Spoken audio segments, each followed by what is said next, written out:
Okay, meet Mr. Oni in this chapter. We will do a video for this climate and vegetation. Let's go, Oni. Let's go.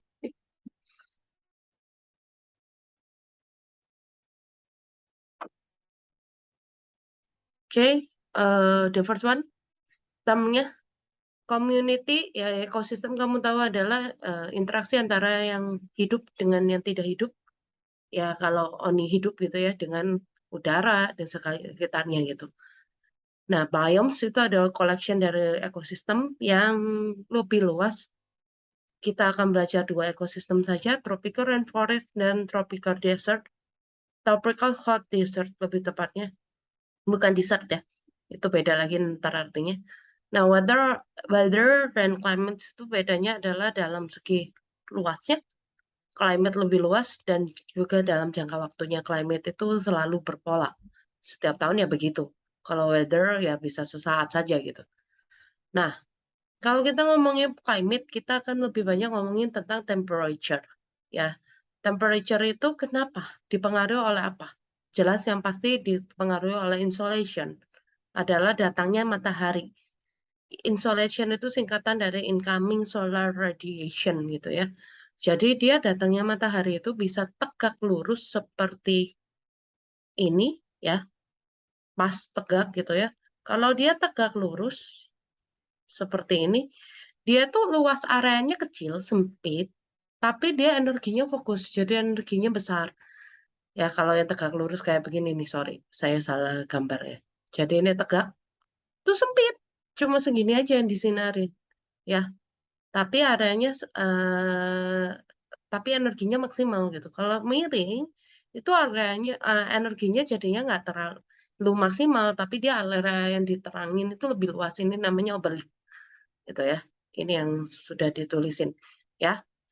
Nah, kenapa? Ini ditentukan dari apa? Kalau kamu bayangin di tropis area itu benar-benar jadi ekuator gitu ya. Latitude itu ini 0, ini 30, ini 60, ini 90 derajat gitu ya. Latitude itu lintang dalam bahasa Indonesia.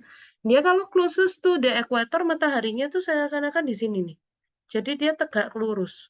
Nah, kalau misalnya dia di poles, dia tuh di sini cahaya mataharinya. Jadi kan rada miring gitu ya. Luas tapi tidak benar-benar fokus energinya gitu. Ya. Jadi kalau lebih close ke ekuator ya lebih panas gitu. Dan di ekuator ini however atmosfernya lebih thick. Kenapa? Karena dia memuai kena panas. Airnya memuai gitu. Nah, tapi dia nembusnya lebih gampang karena dia nggak dense gitu. Kalau di kutub itu lebih dense karena lebih dingin gitu. Nah, kalau altitude makin tinggi ya makin dingin. Kamu kalau ke puncak kan yang kerasa gitu ya. Nah, terus kemudian yang ini, nah selain itu dia ditentukan oleh ocean and land ya. Dan ada yang angin juga gitu loh. Kenapa kok bisa ada ocean dan land wind? Itu karena ini nih. Jadi sebelumnya kita ke konsep dasar dulu ya. Konsep dasar, saya pakai pen aja. Konsep dasar dari temperatur dan perubahannya itu adalah gini. Jadi saya pakai merah ya. Kalau misalnya dia hot, oh ini nggak mau berubah ya, bentar ya. Kalau dia hot, ya high temperature,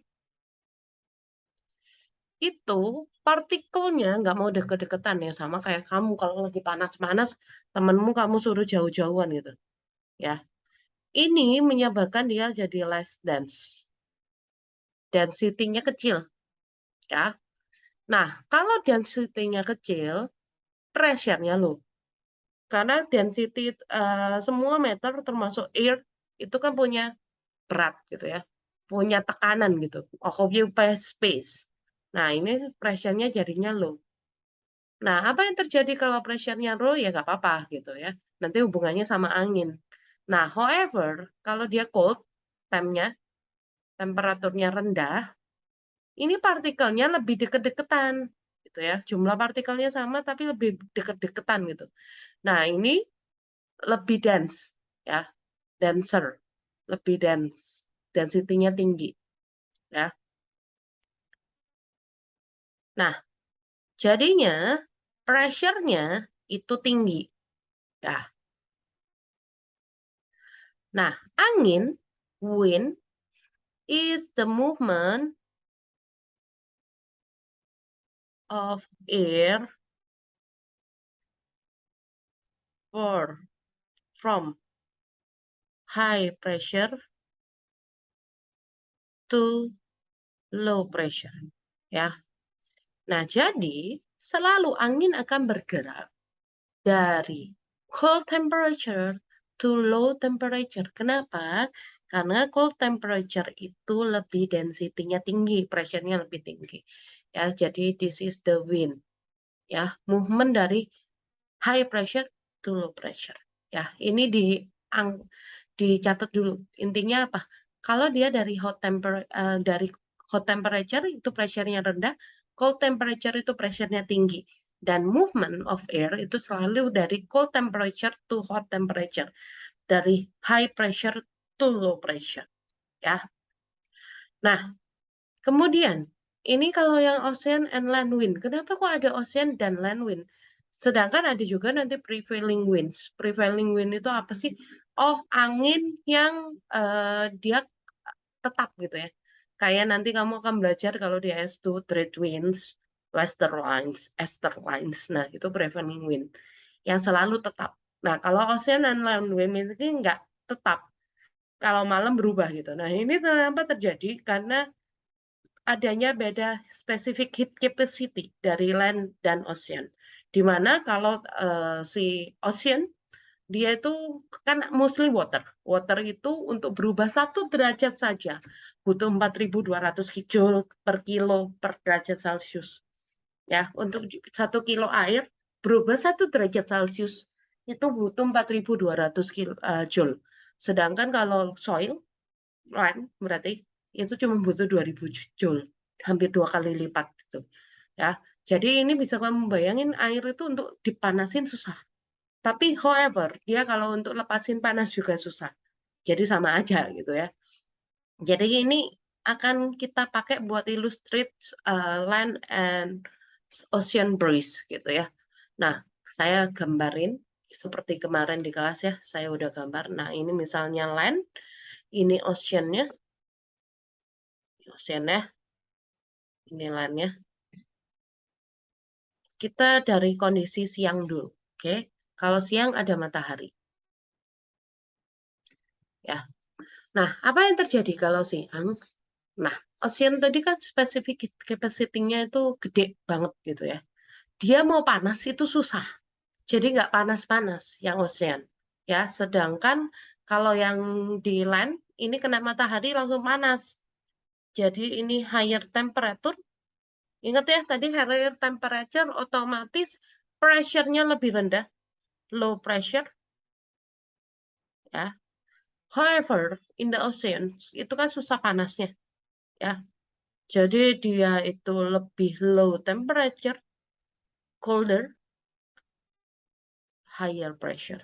Ya, sehingga ocean breeze itu terjadi dari sini. Ya, ini akan menghasilkan ocean breeze. Karena dia movement kan dari high pressure to low pressure. Ya, jadi dari laut ke darat. Ini yang dipakai nelayan buat perahunya jalan gitu ya. Kalau ini saya gambarin perahu gitu, dia itu akan arahnya itu ke sini. Ya, ini benderanya maksudnya. Dia akan arahnya ke sini. Karena dia ngikutin ocean breeze. Nah, sedangkan kalau lagi malam gimana? Kalau lagi malam yang terjadi adalah kebalikannya gitu ya. Jadi kalau saya gambarin di sini yang malam gitu ya, sama ya ini lautnya maksudnya gitu ya. Maklum lah nggak bisa gambar. Ini kenapa lautnya jadi lebih kurang biru? Oke, ini ocean, ini land. Nah, kalau malam ya saya gambar bulan sabit lah ya di sini. Anggap ini bulan sabit. Saya nggak pernah bisa gambar bulan. Ya, yang ada adalah ocean itu belum lepas panasnya. Ya, jadi ocean itu masih panas sehingga dia sini high temperature, ya, low pressure. Karena panasnya nggak bisa lepas, specific heat capacity tadi, ya. Sedangkan di land-nya itu dia lebih dingin, karena udah lepasin panas lewat radiation, long wave radiation. Nanti kamu belajar itu di AS2 kalau kalau masih lanjut di AS2 ya. So di sini temperature-nya rendah, pressure-nya high. Nah, jadi anginnya dari mana? Oh, anginnya itu dari land. Ya, jadi ini yang disebut dengan land breeze. Nah, ini yang biasanya dipakai nelayan untuk apa itu namanya untuk jalanin perahunya kalau mau cari ikan. Jalannya ke dalam laut soalnya. Jadi seperti itu, ya. Jadi itu kurang lebih ceritanya untuk yang kenapa kok ada ocean and land wind, lebih tepatnya ocean and land breeze gitu. Nah, terus selain itu, komposisi land and sea and juga altitude dan Coriolis effect itu tuh mempengaruhi dan membuat namanya prevailing winds. Yang tadi saya bilang trade winds, easterlines, westerlines. Tapi itu kamu belum perlu belajar sekarang, itu nanti aja S2 gitu ya. Nah, terus kemudian sea currents gitu ya. Dalam laut itu ada yang namanya ocean currents. Nah, ocean current itu punya temperaturnya, ada yang warm, ada yang cold, dan ini affecting the coastal temperature. Contoh Labrador, Labrador itu cold currents. Jadi dia bikin musim panas di London itu di English, di Europe itu tidak sepanas biasanya, gitu. Atau kalau kamu pernah dengar Koyashiwo Oroshiwo, Hokkaido Jepang itu musim dinginnya nggak dingin-dingin amat. Kenapa? Karena dia ada warm currents gitu, yang mendinginkan gitu. Kalau dia warm current, sorry cold current, at least musim panasnya nggak dingin-dingin amat. Kalau dia warm current, musim dinginnya juga nggak panas, nggak dingin-dingin amat gitu, lebih anget gitu. Jadi itu yang disebut dengan coastal climates gitu. Jadi kalau di dekat coastal biasanya lebih enak gitu.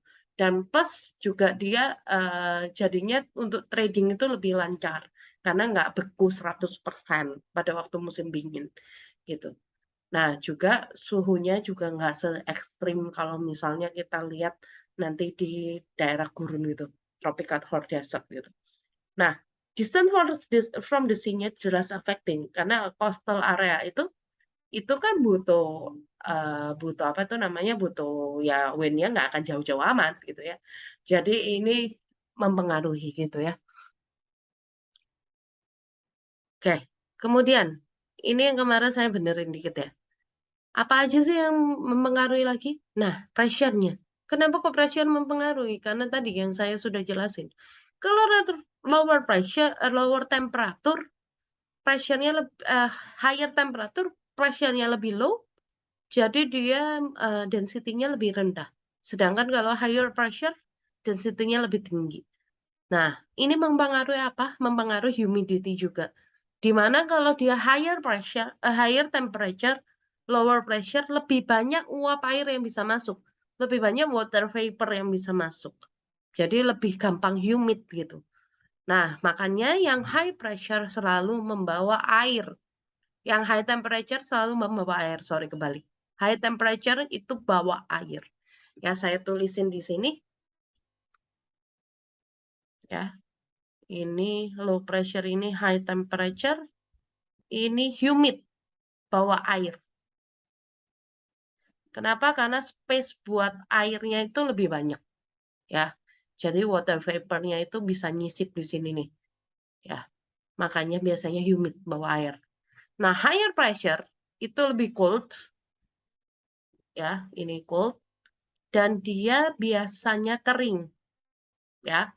Plus selalu sink. Kenapa? Density-nya tinggi, jadi dia tenggelam, gitu ya. Jadi ini sink, ya seperti itu, ya. Ya, warm air produce more rain gitu ya. Karena apa? Karena tadi bawa air. Karena dia water lebih gampang nyusup ke situ. Ya, itu kamu boleh hafalin aja lah. Ini masih bisa dihafal. Oke, kemudian. Nah, ini tadi sudah ya. Saya nggak nemu gambarnya yang lebih bagus dalam bahasa Indonesia. Ini nanti linknya saya kasih. Ini sebenarnya intinya begini. Jadi bumi kita itu bulat, tepat gitu ya. Kenapa? Karena dia miring 66,5 derajat. rotation-nya. Nah, terus kemudian bulatnya itu bulat tepat itu apa sih, peyang gitu. Jadi atasnya itu nggak bener-bener spare, tapi rada datar gitu. Nah, badannya lebih gendut. Jadi kalau kamu bayangin ini perut Oni gendut gitu ya, dia itu akan muternya itu kayak lebih cepat di perutnya. Kenapa? Karena ya dia sebenarnya muternya barengan, tapi ini kan kecil surface-nya. Ini lebih gede, jadi kayak lebih cepat gitu. Nah, makanya itu jadinya dia tuh selalu cekung, curve. Itu yang disebut dengan Coriolis effect. Nah, kamu nggak perlu belajar ini sedalam itu kecuali kamu cukup tahu aja kalau dia misalnya nih di tropical area di 0 degree ekuator latitude-nya, dia tuh nyaris tidak ada angin. Adanya paling muson doang. Muson nanti kamu belajarnya di S2 gitu ya. Prevailing wind yang tetapnya itu apa? Oh, hanya trade wind gitu ya. Dia mengarah ke ekuator gitu. Jadi both in shorten hemisphere and northern hemisphere itu dia mengarahnya ke ekuator. Nah, sedangkan kalau dari subtropik ke 60 degrees north and 60 degrees south itu ada westerlies. Nah, kalau dari 60 degree ke polar itu ada yang namanya easterlies. Angin itu dinamain dari arah datangnya. Westerly dia berarti dia datang dari barat gitu. Nah, itu membentuk sel-sel namanya macam-macam. Ada Hadley, ada Poral cell, ada satu lagi saya lupa namanya gitu ya. Lihat aja di slide saya S2 kalau mau gitu, tapi nggak perlu dulu. Nah, selain itu dia juga mempengaruhi adanya clouds gitu ya. Kalau dia banyak angin, cloudnya sedikit. Kenapa? Humidity-nya bubar. Jadi kalau kamu misalnya nih panas nih ya, tapi ya banyak angin gitu. Humidnya bubar, jadi nggak jadi hujan gitu, nggak bisa condensation. Ya. Sedangkan kalau cover ini affecting temperature juga, yaitu dia reduce cahaya matahari, insolation-nya berkurang gitu ya. Nah, ini efek clouds-nya lebih tepatnya seperti ini. Tergantung clouds kan kita belajar ada cirrus gitu ya, high clouds. Ada juga cumulus and stratus itu low cloud gitu ya. Yang mana dia itu kayak menghalangi ini beda. Kalau high cloud, insolation-nya boleh masuk yang direfleks sedikit karena dia lebih tipis dan lebih putih gitu ya, reflect all light gitu ya. Nah, tapi dia tipis jadi masih bisa ditembus lah gitu ya. Sedangkan long wave radiation dari bumi kita, jadi bumi kita tuh ngeluarin re-radiated sunlight pada malam hari dalam bentuk long wave dan juga kita makhluk hidup mengeluarkan long wave infrared waktu kita respiration. Ya nggak Oni? Tapi Oni nggak respiration sih, jadi dia nggak ngeluarin long wave, ya nggak? Iya. Nah, sedangkan kalau dia cumulus gitu ya, cumulus jadi long wave-nya itu di back, reflect back sama high clouds. Sedangkan kalau cumulus itu yang sebelahnya kan cumulus tuh ya, heavy dan fluffy gitu ya. Dia tuh reflect almost all short wave radiation. Insolation itu hampir semua nggak boleh masuk. Kenapa? Karena dia tebal, susah ditembus, jadi cahayanya scatter gitu ya. Plus dia putih biasanya, jadi dia masih reflect all light gitu ya. Sedangkan long wave radiation itu boleh lewat, bisa lepas. Jadi sebenarnya kalau dia lagi cumulus lebih dingin sih. Cuma ya di sisi lain ini mengatur suhu di dalam bumi gitu ya, si cloud ini. Nah, kita ada 2 tropical climate, yang satu namanya tropical rainforest, hujan tropis. Yang satu lagi namanya tropical hot desert. Sebenarnya yang tropical hot desert nggak literally di ekuator. Kalau tropical rainforest iya, tapi kalau yang tropical hot desert itu enggak sebenarnya. Karena yang hot desert itu lebih arahnya ke bagian yang namanya 30 derajat north dan 30 derajat south. Nah, ini lay between Tropic of Cancer 23.5 degree northern hemisphere and tropic of Capricorn 23.5 degree of south latitude gitu ya. Di mana Dia itu lebih kayak kita ngomong Tropic of Cancer sama Capricorn itu dari mana namanya, kalau kita lihat bintang gitu ya, jadi dia bisa liatin, oh arahnya kemana gitu. Nah, pas di Tropic of Cancer itu dia muncul si bintang Cancer itu gitu, rasi bintang itulah. Nah, kalau hot sensor itu dari 5 sampai 30 derajat, lebih tepatnya di 30 derajat, nggak exactly di Tropic of Cancer and Tropic of Capricorn. Kalau yang Tropic Rainforest ya, dari 0 sampai Tropic Cancer dan Tropic Capricorn gitu. Kalau yang tropical hot desert itu 5 sampai 30 derajat dari latitude, bukan Celsius ya. Oke. Nah, ini yang Celsius. Ini perbandingan antara tropical rainforest dan tropical desert gitu ya. Kalau tropical rainforest itu temperaturnya antara 25 sampai 28 derajat. Kalau tropical desert sampai 20 sampai 40 derajat Celcius ya. Jadi kalau kamu lihat perbedaan temperatur pagi dan malam gitu ya.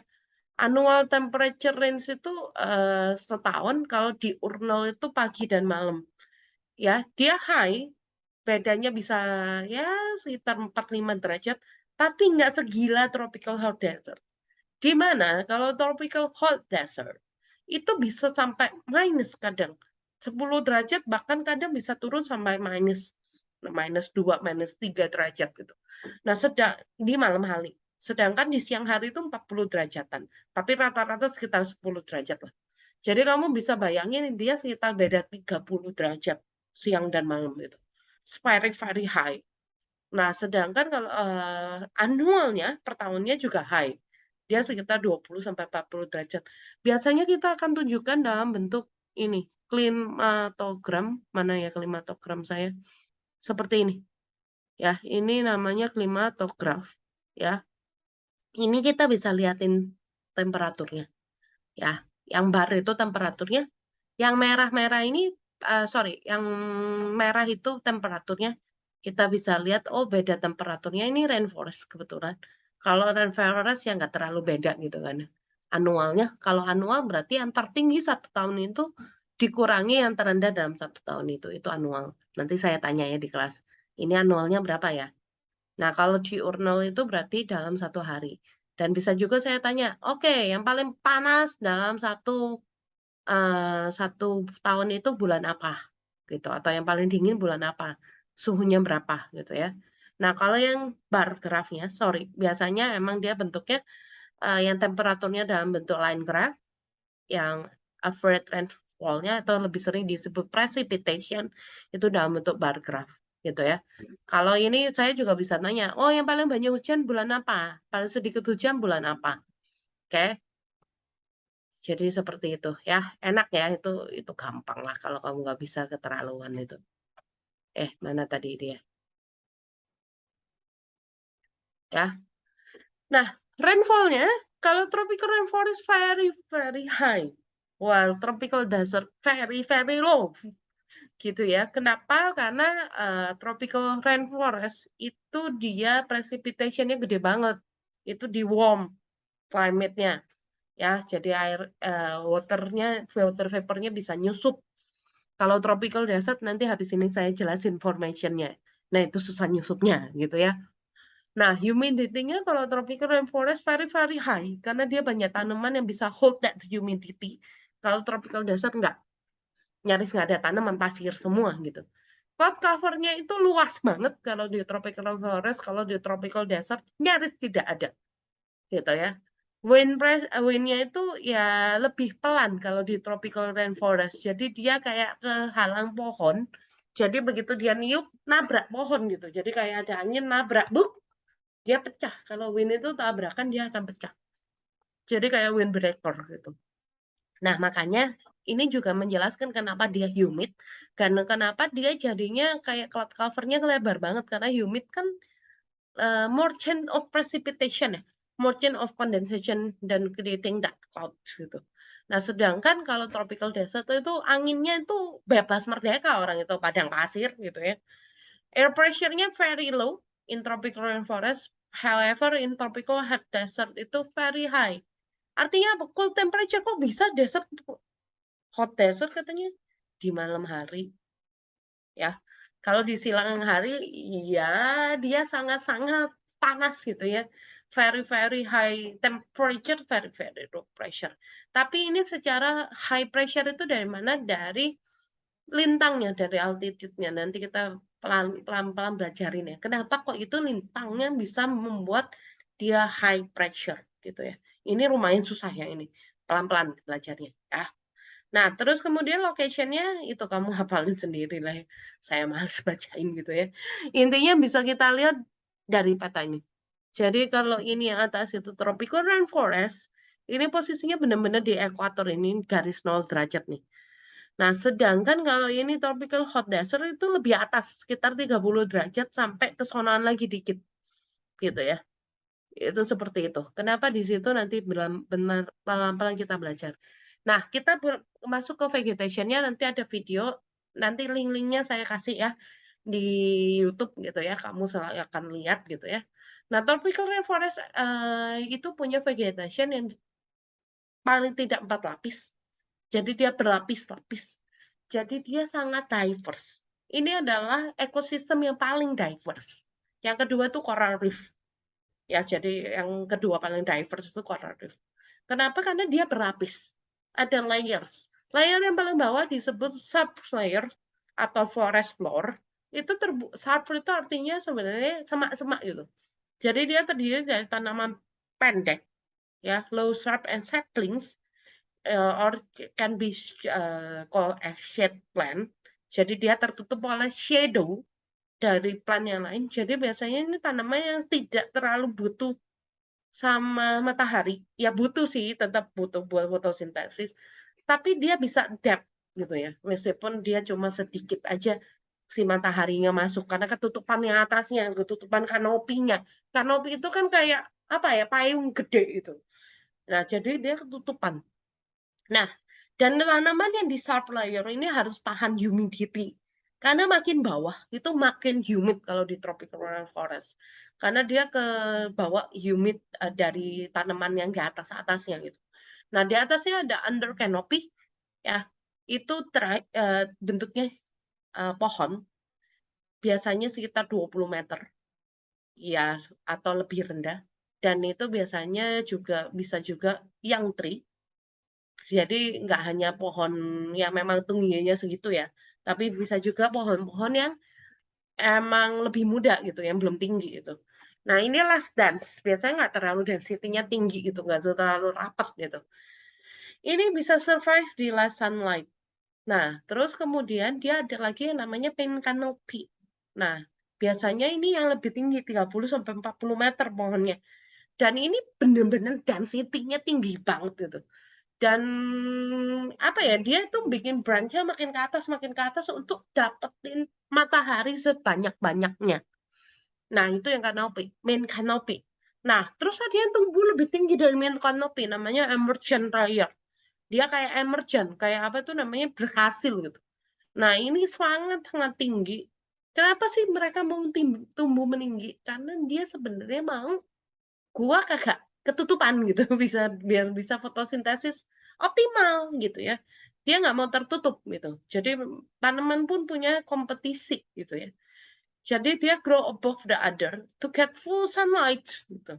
Dia mau gitu. Nah, selain ini main layersnya, emergent main canopy, under canopy shrub, itu dia sebenarnya ada tanaman yang disebut epiphyt gitu ya. Ada tanaman yang disebut lianas gitu ya, epiphyt. Itu apa sih? Tanaman yang manjat. Ya, kalau di bio kamu akan belajar ini simbiosis komensalisme gitu ya. Ya, tanaman tersebut kayak anggrek dan sebagainya itu, dia untung lianas itu apa sih? Kelas-kelas anggrek. Anggrek itu pada umumnya dia akan manjat pohon. Akarnya dililit si batang pohonnya, tapi nggak nyerap nutrisi. Jadi dia tidak merugikan tanaman inangnya dan dia juga nggak nyerap air. Dia nyerap air dari sekitarnya, bukan dari tanaman itu. Dia bukan parasit ya. Dan dia apa tuh namanya? Kenapa manjat? Nyari matahari, gitu ya. Jadi dia punya layer khusus yang di mana kamu bisa dapat lihat banyak lianas and epiphyt yang lain gitu ya. Tanaman-tanaman yang memanjat gitu. Ini layanah nih, gitu ya. Dan tanaman ini sebenarnya panjatannya nih. Jadi dia itu punya kayak apa ya, yang manjat gitu loh. Epifit itu intinya tanaman yang memanjat gitu. Nah, terus kemudian dia itu topsoil-nya itu sangat fertil. Kenapa? Karena ada daun yang gugur, jatuh, dan akhirnya dia itu akan kayak jadi humus, kayak jadi fertilizer buat tanah di bawahnya waktu dia decay. Dan very deep humusnya itu. Nah, terus kemudian plant-nya yang tinggi-tinggi ini, yang si emergent maupun si main canopy-nya, itu dia punya adaptation khusus. Karena dia tumbuh meninggi, akarnya itu harus kuat banget. Kalau akarnya nggak kuat banget kayak begini, ini namanya buttress root, iya bisa tumbang lah itu apa itu namanya, itu pohon gitu ya. Jadi dia punya buttress root. Nah, terus kemudian dia grow taller kan. Nah, terang itu apa sih ini loh, ini namanya terang, cabang yang kecil. Bukan belalaiku ya, tolong ya, terang itu bukan belalai gajah. Tapi cabang yang kecil dari si tanamannya itu dia akan tumbuh meninggi, meninggi, meninggi buat fotosintesis. Nah, karena ini sangat humid, biasanya bentuk daunnya kayak begini, kayak ada corongnya. Ini namanya drip trips. Nah, saya bisa tanya adaptasi adaptasi ini ya. Nah, ini untuk apa? Kalau ada air, biar dia langsung bisa ke bawah. Nah, kamu bayangin bawah humidnya kayak apaan? Ketetesan dari atas. Ya, jadi dia kayak ada channel water. Ini namanya drip trips. Gitu, keren ya. Tanaman aja keren gitu. Nah, ini tadi sudah klimograf. Ini kamu harus bisa baca. Terus, kenapa? Tapi ini ada masalah gitu ya. Tropical rainforest sangat banyak masalah. Masalah utamanya adalah yang disebut dengan deforestation. Kenapa bisa ada deforestation ya? Why? Satu, karena kita butuh buat farming, buat kasih makan penduduk gitu. Biasanya open forest gitu. Kedua, logging, penebangan sembarangan. Ketiga, mining, biasanya itu banyak benda. Apalagi kalau dia ke volcano gitu ya, itu banyak benda pertambangan gitu. Dan kita mau pakai. Yang berikutnya kita butuh pakai buat road and settlement. Terus buat hydroelectric power, ini contoh ya. Jadi ini beneran terjadi. Di Amazon, itu dia mau bikin HEP, hydroelectric power, kayak bendungan buat pembangkit listrik tenaga air.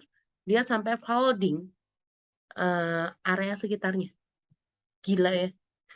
Makanya benar-benar gila-gilaan.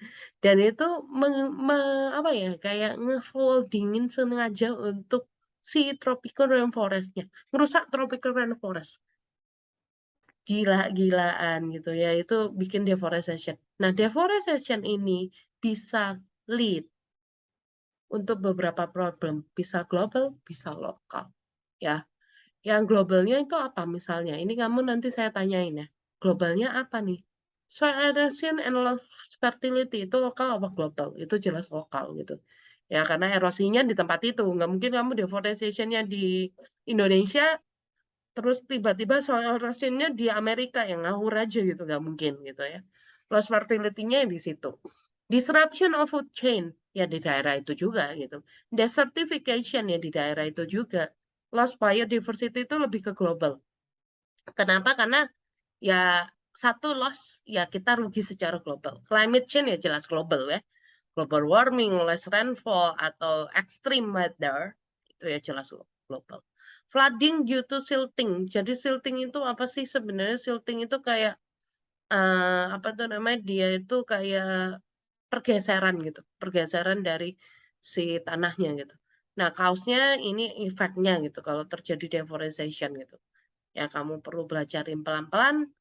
Nah, terus gimana kita manage-nya? Ya, how to manage it? Ya, kita bergerak kayak ekoturism, kita didik penduduk gitu. Dan didik juga kitanya untuk nggak deforestation, nggak buang-buang, nggak merusak hutan gitu ya. Satu lagi sebenarnya, ya, desertification kok bisa. Kalau kamu pernah dengar sebenarnya tadinya daerah Arab Saudi sekitarnya sana itu tuh tanah subur. Mediterania subur banget karena ada Sungai Nil. Egypt segala macam itu sangat subur. Nah, karena dia tebang-tebangin, dia jadinya humidity-nya nggak ada yang pegang. Humidity itu biasanya yang pegang pohon gitu. Nah, itu bisa jadi gurun gitu, gurun baru gitu. Nah, terus ini international agreement. Kalau ini just for your knowledge, Indonesia itu dibayar beberapa juta rupiah karena kita berhasil mengurangi kebakaran hutan. Keren ya? Itu international agreement sama Sweden kalau nggak salah. Gitu. Nah, terus kemudian juga ini tropical desert. Nanti kalau yang soal videonya nanti saya kasih ya. Itu ciri khasnya apa? Oh, dia soilnya sandy and rocky, berpasir dan berbatu gitu ya. Hampir nggak ada precipitation, ada sih pada musimnya, tapi dikit gitu ya. Dan evaporationnya itu ada evaporation, sangat kencang malahan evaporationnya, karena kan dia terbuka banget, langsung kena panas, tapi sangat langsung apa ya, langsung hilang kena angin gitu. Dan dia hanya leftover salt. Jadi evaporationnya ada, tapi kenceng banget. Dan windnya sangat kenceng. Kenapa? Jadi evaporation itu nggak sempet jadi condensation, nggak sempet jadi humidity ditiup angin. Gitu. Plannya namanya xerophyte gitu ya. Kalau yang di tropical rainforest ini namanya hygrophyte gitu ya, lebih tahan kelembapan gitu ya, bukan hydrophyte ya. Kalau hydrophyte itu tanaman air, hygrophyte namanya. Gitu ya. Ini saya karena ada background bio jadinya lebih ke bio gitu ya. Nah, adaptasinya apa? Oh, dia punya small leaf, punya waxy cuticles, jadi kayak ada lilinnya, ada spines-nya, dan dia punya apa tuh namanya akar itu bentuknya tunggang dan sangat panjang, nyari air. Atau sekalian shallow, jadi kayak ke samping-samping doang. Ya, dia disebut succulents, the plant that can save water in the stem gitu. Itu succulents. Ya, jadi ini kalau kamu bisa lihat akarnya di sini, akarnya itu dia kalau nggak begini, dia justru akan memanjang ke dalam, panjang banget, taproot yang sangat panjang terus ke dalam untuk cari air gitu ya. Nah, ini yang namanya succulents. Dia nyerap air. Dan spine itu sebenarnya itu adaptasi juga biar kamu nggak dia nggak diganggu gitu sama sama tanaman sama apa sama burung gitu dan sebagainya. Tapi makanya kalau dia karena dia sukulens bisa nyimpen air, kalau di gurun kamu kehausan sebenarnya bisa patain kaktus aja minum gitu dari situ. Tapi digoresin ke tangan dulu ya. Kalau dia bikin gatal-gatal berarti beracun itu. Jadi kalau dia nggak bikin gatal-gatal ya kamu boleh isap aja gitu untuk minum gitu. Nah, seednya itu sangat tebal. Jadi dia bisa long dormancy kayak apa ya tidur lama gitu ya sampai ada hujan dan biasanya dia isi tuh bikin germinate. Begitu kena air langsung germinate, langsung jadi tanaman gitu. Germination itu dari seed into plant gitu. Nah, terus kemudian, nah ini yang susah. Kok bisa terbentuk high pressure di whole desert? Kok bisa sih? Ya, jadi kita ke sini ya, ke paint aja. Kalau di sini kayaknya kamu rada bingung gitu ya. Mana tadi pen saya hapus dulu. Oke. Jadi kalau kita lihat, ini anggap ini permukaan bumi, ya. Bumi itu tadi, ini saya jelasin dikit yang harusnya materi AS2 nih. Tapi ya kamu biar ngerti gitu. Nah ini kalau ini 0 derajat ekuator gitu ya. Nah ini nanti di sini 30 derajat. Tropical hot desert itu kebanyakan terjadi di 30 derajat latitude. Nah, di ekuator ini kena sunlight. Sangat sunlightnya tinggi banget. Dia akan naik suhunya, panas banget naik ya. Nah, terus habis itu dia kan naik terus sampai titik tertentu dia mendingin. Nah, tapi dia mau turun nggak bisa. Ke repress sama yang naik ini. Jadi dia terpaksa ke samping. Nah, di samping ini dia kecari density di sekitar 30 derajat. Jadi di sini itu cold banget gitu ya temperaturnya. Berarti very high pressure. Ya, ingat ya, yang cold itu high pressure. Jadi di sini udaranya sink, ya. Jadi dia kayak ada tekanan tinggi di sini. Ya, ingat cold temperature itu dry. Karena apa? Hujannya udah habis di sini, di ekuator, ya. Jadi seperti itu. Jadi kalau kita bisa lihat dari sini, ya biar lebih jelas juga. Ini ceritanya gimana sih, Miss? Ceritanya kayak begini nih, ya. Jadi ceritanya, bentar saya butuh kursor. Ceritanya kayak begini. Jadi awalnya, karena dia cold air, ya karena tadi dari ekuator itu, di 30 dia turun, cold air itu sink, very very high pressure, karena cold, gitu ya. Dan ini very very dry, ya. Kenapa? Hujannya udah habis di ekuator tadi. Ini sebenarnya gambarnya saya gambar tadi, tapi ini lebih jelas mungkin itu ya. Jadi ini hot air di temperatur di ekuator. Kenapa? Karena matahari bersinar sangat terang di sini, ya. Air hujannya udah habis di sini karena begitu mendingin, dia langsung turun hujan.